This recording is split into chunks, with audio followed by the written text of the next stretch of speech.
প্রচার পর্ব চলছে তুঙ্গে। লোকসভা নির্বাচনের এখনো 4 দফা নির্বাচন বাকি রয়েছে। তারই মধ্যে অভিষেক বন্দ্যোপাধ্যায় তিনি তার মনোনয়ন পত্র পেশ করলেন।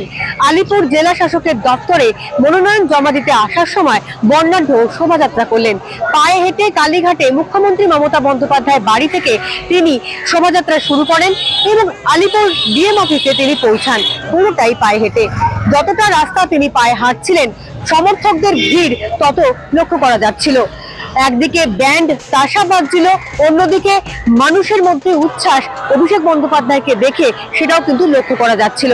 কালীঘাট থেকে আলিপুরের ডিএম অফিস পর্যন্ত পুরোটা রাস্তা তিনি পায়ে হেঁটেই এলেন মনোনয়ন পত্র পেশ করার জন্য।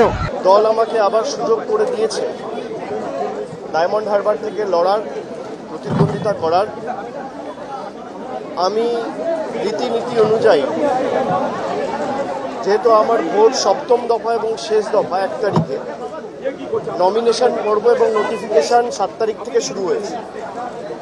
আজকে আমি মনোনয়ন জমা দিয়েছি। মনোনয়নপত্র জমা দিয়ে বেরিয়ে তিনি সাংবাদিকদের মুখোমুখি হয়ে বেশ কিছু বিষয় সামনে রাখলেন।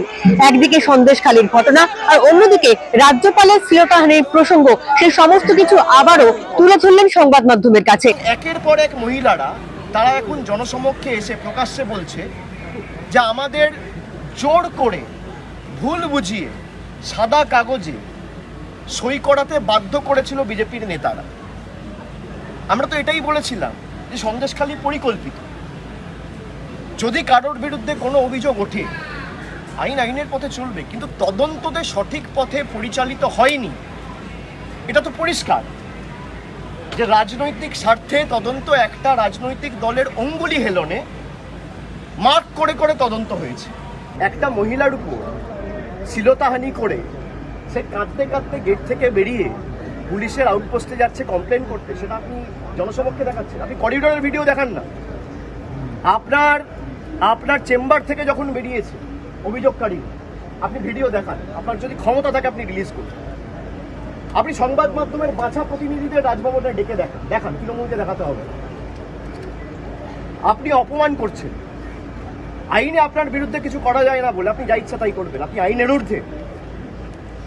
আপনি মহিলা, আপনার মেয়ের বয়সী, মেয়ের থেকেও ছোট, এতটা নিকৃষ্ট মানের নির্লজ্জ, এদের বিরুদ্ধে যত কম বলা যায় তত ভালো।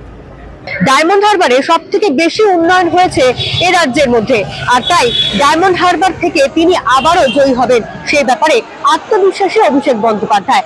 মানুষ তাকেই ভোট দেবেন 100% আশাবাদী তিনি। এখন দেখবার বিষয় তার মনোনয়ন পত্র পেশ করার পর তিনি যেভাবে আশাবাদী সেটি ভোট বক্সে তার প্রতিফলন হয় কিনা।